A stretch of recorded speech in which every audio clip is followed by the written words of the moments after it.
Okay, guys, we're going in the pool, and we're going to try out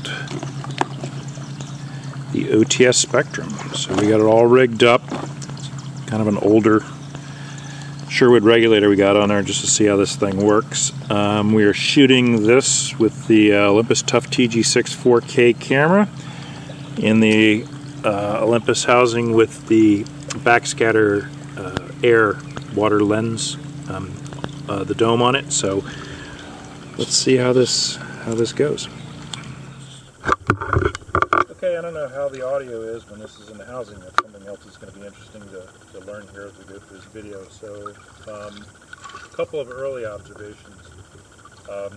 Mask is super pliable, but it's kind of in the way.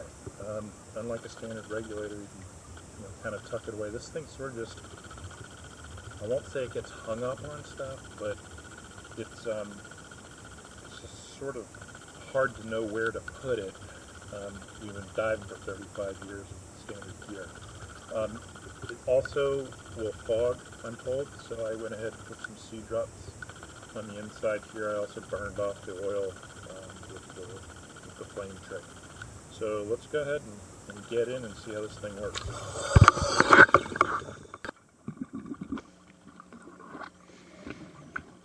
Okay, so what you're seeing here, I've got my face in the water and I'm trying to get a feel for how the mask is sitting on my face. It's got a really nice pliable skirt around the edges, but one thing I sensed right about here in the video is there's a slight overpressurization in the mask, which is good, and I suppose that varies to a degree with the type of regulator you have and whether or not that regulator is adjustable. This old Sherwood is not adjustable, so it's sort of the ambient pressure that's coming out of that thing is it is what it is. So I'm fussing with the straps here because you might be able to see a little bit, but there's bubbles coming out around the mask pretty much on both sides of the face.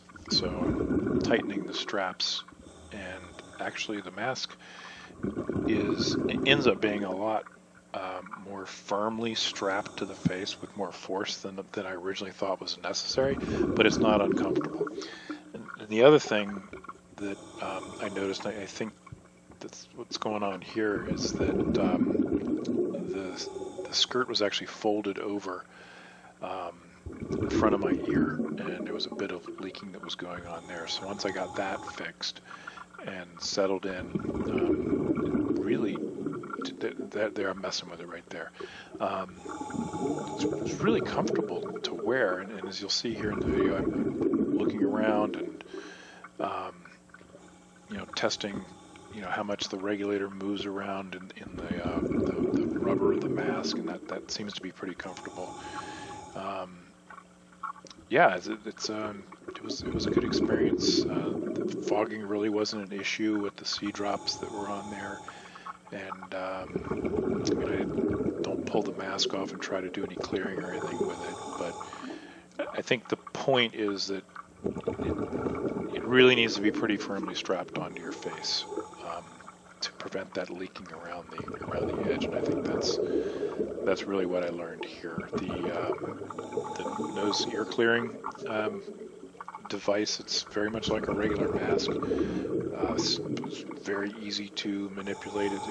Maybe it's a little different, kind of going in over top the area there where the regulator is attached to the mask, but just kind of have to get on top of the regulator second stage a little bit, but otherwise it's very similar to a standard scuba setup, and really no big deal at all.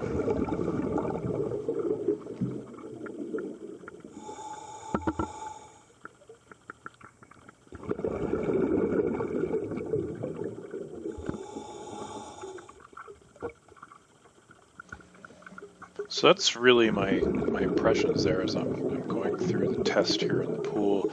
Now we're going to kind of see what it sounds like when you talk in the mask. Like, can you communicate with a student, for example, just by speaking in the airspace that's surrounding your nose and mouth?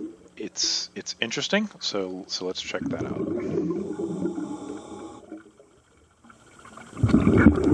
Okay, so I was feeling like some air was getting out around here. I don't know if you can hear what I'm saying underwater. I suspect you probably can't. So I just went and made sure that the seal was tight. It was folded over here, actually, like a second ago. I made sure that everything was, was fitted properly.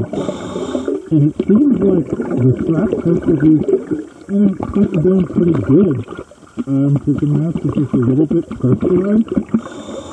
I'm trying to make sure they're all, they're all kind of evenly filled here. The top is supposed to stay just some position, not tight. It'll pull the mask up on your face, and then it'll start to loop around here. The key essentially is to make sure that you've got a good feel starting with your skin. So there you have it. Jumping in the pool with the Spectrum full face mask from OTS. I think a couple points to wrap up. I've done a little research on the stowing the mask issue that I kind of found awkward at the beginning. A lot of folks will put a quick disconnect on it, so they'll actually be able to ratchet in, attach and disconnect the mask from the hose. I think that would make it a lot easier to store the entire unit, even to the point where you're about to get in the water. So that's something I would definitely look to do. There's also an ambient air valve that's an option for the mask that allows you to breathe surface air and conserve the air in your tank. I think that's probably also a great idea. And as you saw there at the end, it's not great communicating.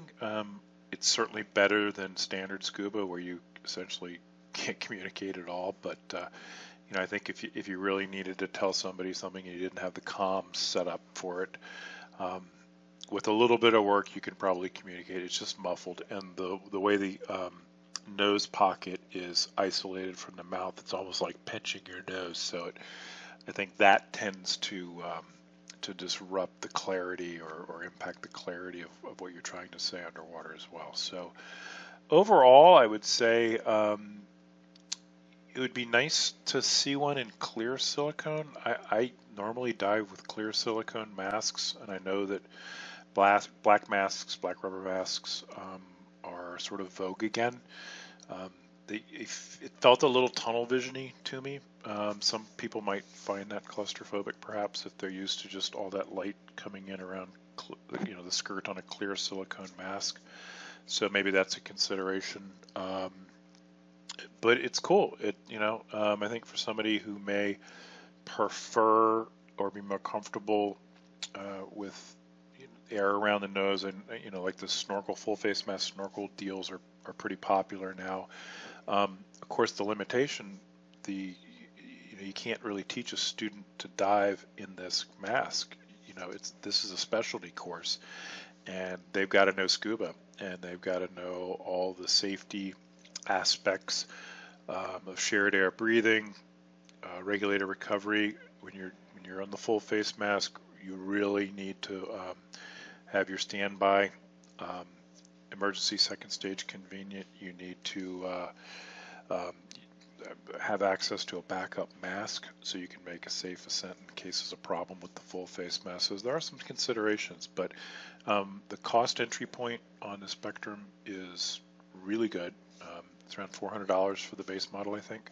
And as I mentioned, there's the ambient air valve, and you can add comms and all that sort of stuff. But it's an option, and it's pretty neat. It's very comfortable to wear, and as I was saying, even with it really ratcheted down on the straps to make sure you don't get any leakage around the skirt, it's comfortable. And you saw me doing some range of motion stuff there.